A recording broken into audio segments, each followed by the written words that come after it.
Iran যুদ্ধের পর যুক্তরাষ্ট্রের গুরুত্বপূর্ণ ক্ষেপণাস্ত্র মজুদ উল্লেখযোগ্যভাবে কমে গেছে। সিএনএন ও সিএসআইএস বলছে এই ঘাটতি পূরণে লাগতে পারে কয়েক বছর, যা ভবিষ্যৎ সংঘাতে ঝুঁকি বাড়াতে পারে। ইরানের সঙ্গে সাম্প্রতিক সংঘাতে যুক্তরাষ্ট্র তাদের গুরুত্বপূর্ণ ক্ষেপণাস্ত্র মজুতের বড় একটি অংশ ব্যবহার করেছে, এমনটাই জানিয়েছে সিএনএন, যাদের তথ্যের উৎস প্রতিরক্ষা দপ্তরের অভ্যন্তরীণ মূল্যায়ন ও বিশেষজ্ঞ বিশ্লেষণ। সিএসআইএস এর তথ্য অনুযায়ী প্রায় 7 সপ্তাহের এই যুদ্ধে যুক্তরাষ্ট্র তাদের প্রিসিশন স্ট্রাইক মিসাইলের প্রায় 45% ব্যবহার করেছে।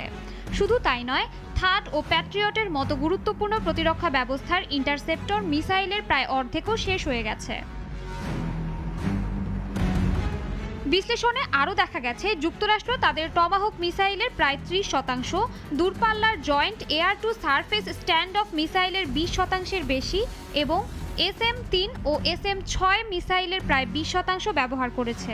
ফলে সামগ্রিকভাবে যুক্তরাষ্ট্রের ক্ষেপণাস্ত্র ভাণ্ডারে বড় ধরনের চাপ তৈরি হয়েছে। বিশেষজ্ঞরা বলছেন এই ঘাটতি পূরণ করতে সময় লাগতে পারে 3 থেকে 5 বছর।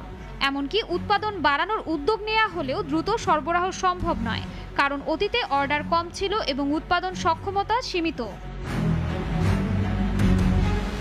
এই পরিস্থিতিতে বড় উদ্বেগ হলো, যদি ভবিষ্যতে চীনের মতো শক্তিশালী প্রতিদ্বন্দ্বীর সঙ্গে সংঘাত তৈরি হয়, তাহলে বর্তমান মজুদ যথেষ্ট নাও হতে পারে।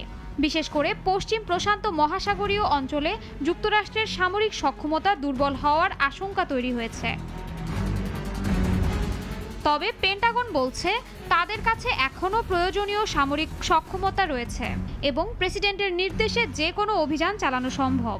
ডোনাল্ড ট্রাম্পও দাবি করেছেন যুক্তরাষ্ট্র কোনো অস্ত্র সংকটে নেই। অন্যদিকে মার্কিন আইন প্রণেতাদের একটি অংশ এই পরিস্থিতি নিয়ে উদ্বেগ প্রকাশ করেছেন।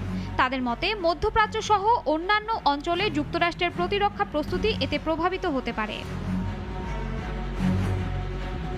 সব মিলিয়ে ইরান যুদ্ধের প্রভাব শুধু তাৎক্ষণিক নয়, দীর্ঘমেয়াদে যুক্তরাষ্ট্রের সামরিক ভারসাম্য ও কৌশলগত অবস্থানে এর প্রভাব পড়তে পারে। শাশ্বতী সরকার, নাগরিক।